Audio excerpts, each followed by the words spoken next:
What's up, YouTube? This is Chaos Christ coming at you with another nerd rant, and this one is about Final Fantasy VIII. So, of all games in the Final Fantasy series, I'm going to talk about first. Why 8? Well, because I had a dream about it last night. I don't know why.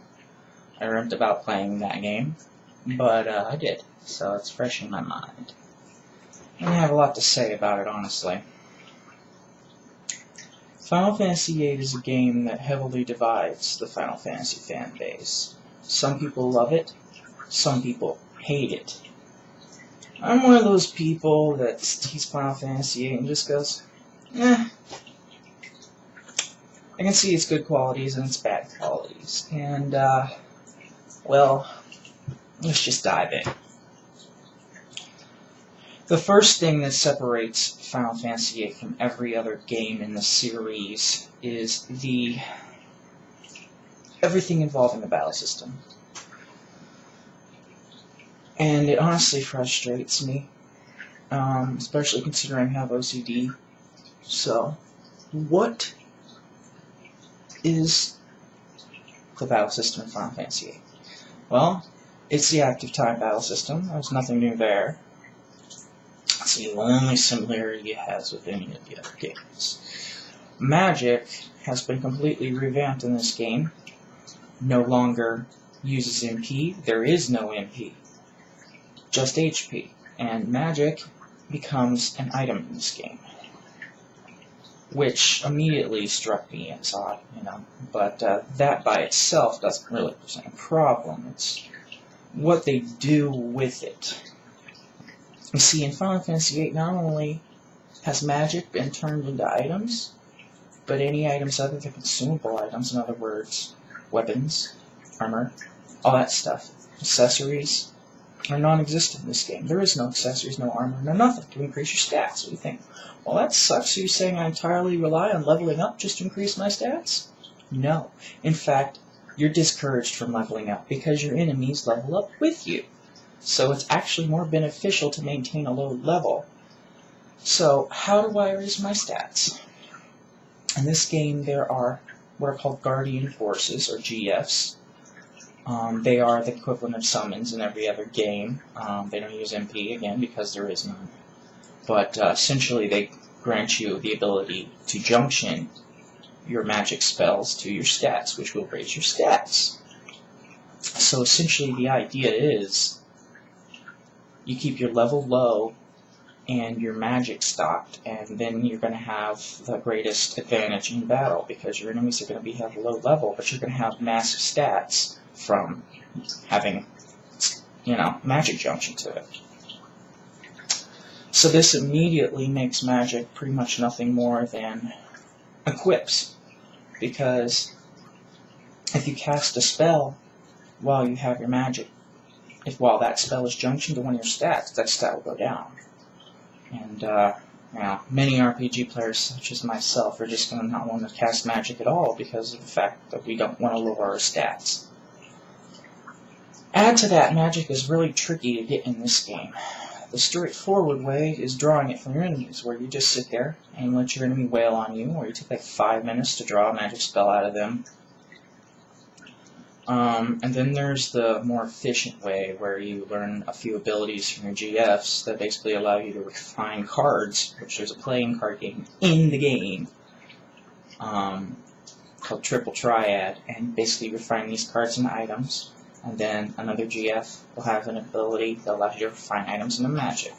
This allows you to get really high-level magic really early on in the game, like really early. Like, you can just get right past Cura and get Cura from refining tints into, like, Tingaraga or something like that. So, there's another ability that one of the the GFs learn called Card, which transforms your enemy into one of the cards, so then you can then refine that into an item, then refine that into magic. That benefit is that when you transform an enemy into cards, you don't get experience points, which again, just is a game that discourages you from level grinding, but instead of grinding for levels, you're instead grinding for magic. Now, if you were just to play this game for the first time, like when I did back in the day, none of this is going to be obvious to you. You're going to level up like normal. You're going to draw magic, because that's the only way, seemingly, that's straightforward explained to you in the game on how to get magic. They never actually, in-game, say, hey, use the card ability to turn enemies into magic, then refine that into items, then refine that into magic. And with all the tutorials in this game, you think they would cover that, since it is the best way. It's much faster and efficient than sitting there for 5 minutes and drawing magic.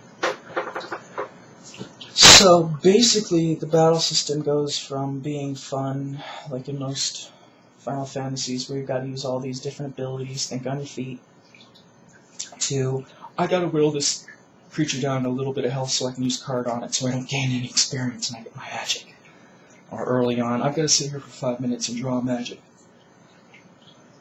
Which wouldn't be that much of a problem if it was just the random encounters that you could draw magic off of.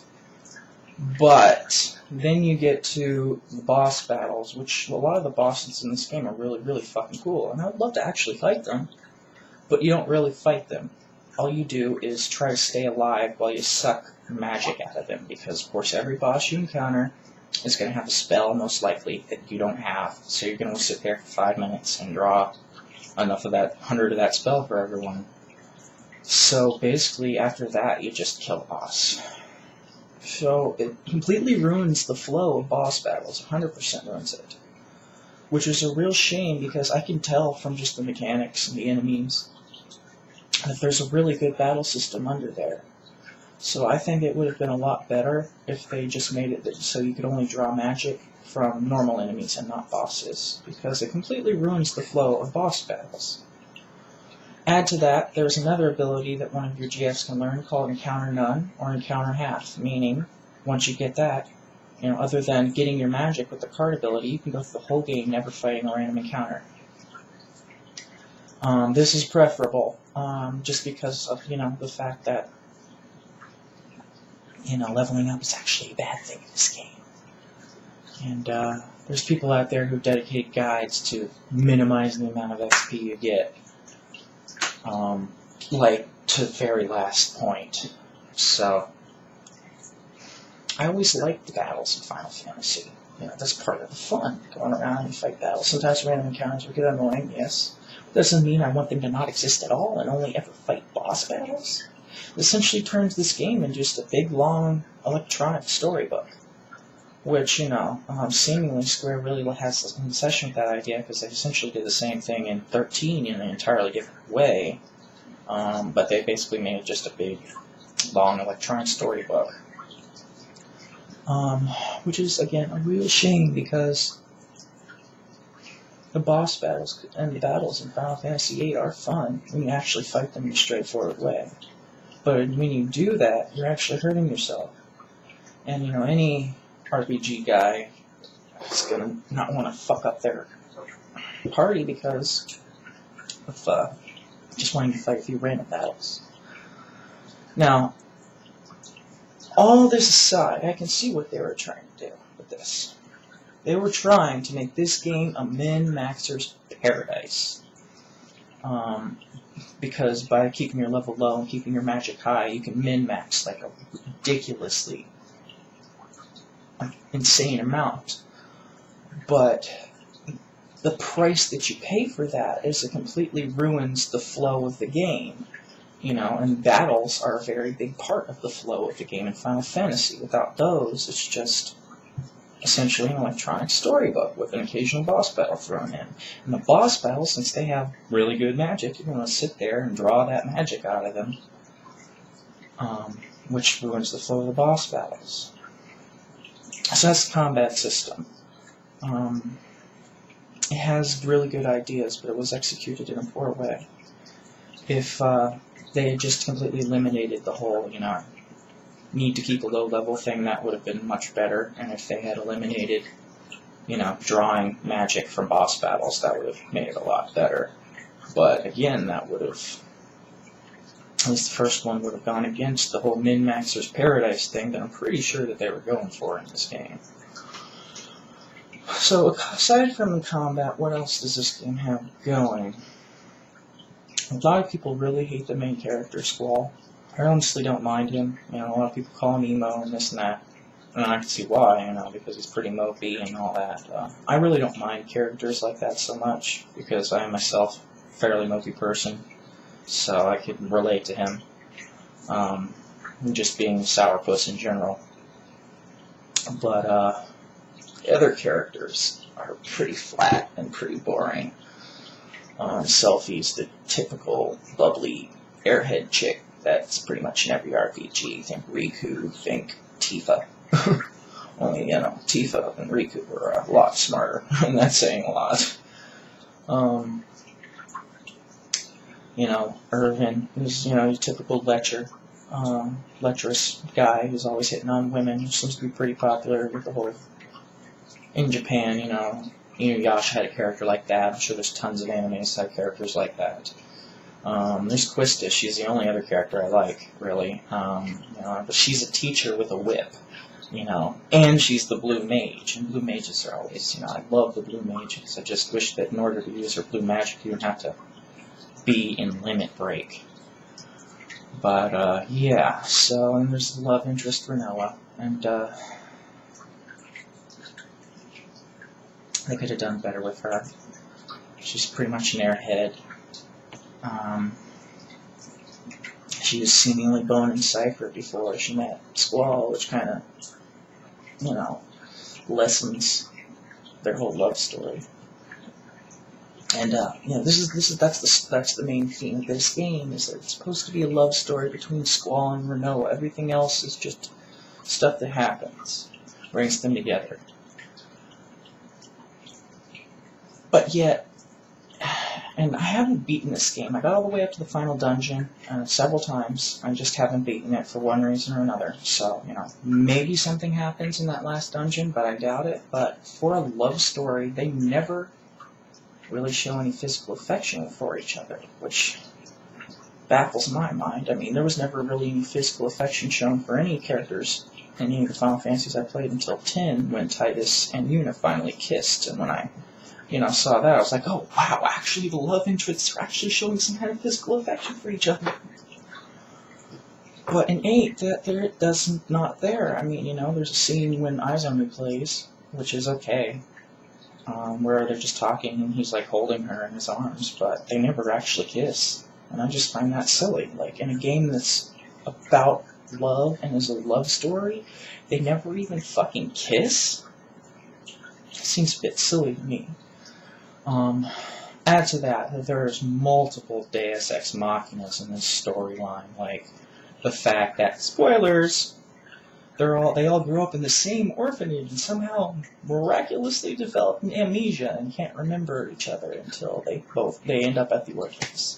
The fact that one of the villains, the sorceress, Adia, was the woman who raised them, they don't remember that. The fact that when Squall goes out into space to try and save Renoa, the giant Ragnarok airship just happens to be floating by while they are about to die from a lack of oxygen.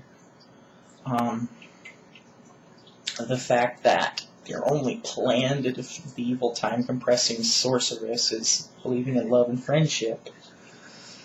You know, so there's just a lot of holes in the story. Does that make it bad? Not necessarily. So why don't I just say this game's terrible? Because I can see what it has underneath. And, quite frankly, it's a beautiful game. The graphics are really good for PS1. They were a huge leap up from 7, and their little Popeye arms that all the characters had. The pre-rendered backgrounds are gorgeous, as was the norm for any Square RPG during that time period. I just love pre-rendered backgrounds so much. I wish they would go back to them.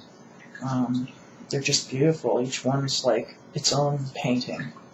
And, you know, today, if you play it on an emulator or something like that, you can see the pixels and stuff like that. But still, even with today's graphics, they just don't capture the same magic that pre-rendered backgrounds do of seeming to give you this picture of this world that you're in that seemed real. Even though it's just a flat 2D image, each one was lovingly crafted and made absolutely beautiful. And the soundtrack, done by Ubuntu Uematsu or something, I'm not sure exactly how to pronounce it. Of course, is always beautifully written. So, basically from a art standpoint, this game's good.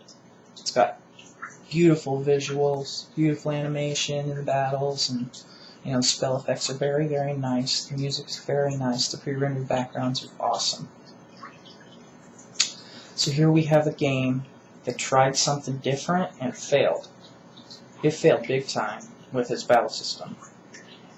I really like some of the elements to it because it gives you a lot of freedom in the way you customize your character, but you rarely ever get to use these customized characters unless you want to go against basically what the game is trying to do, you know, keeping a low level.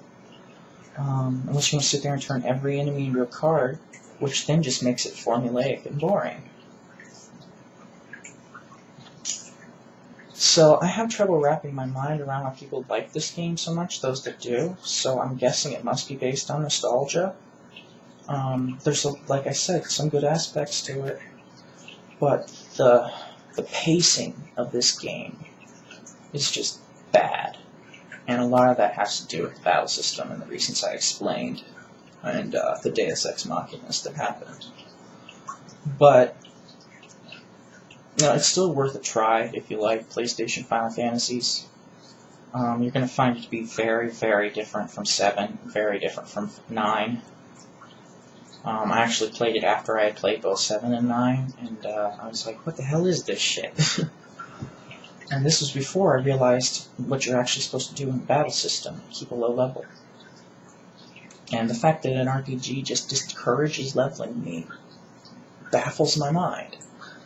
I can see why, again, they wanted to make it the ultimate game in the Final Fantasy series for min-maxing, and they did achieve that. I mean, you know, that they achieved.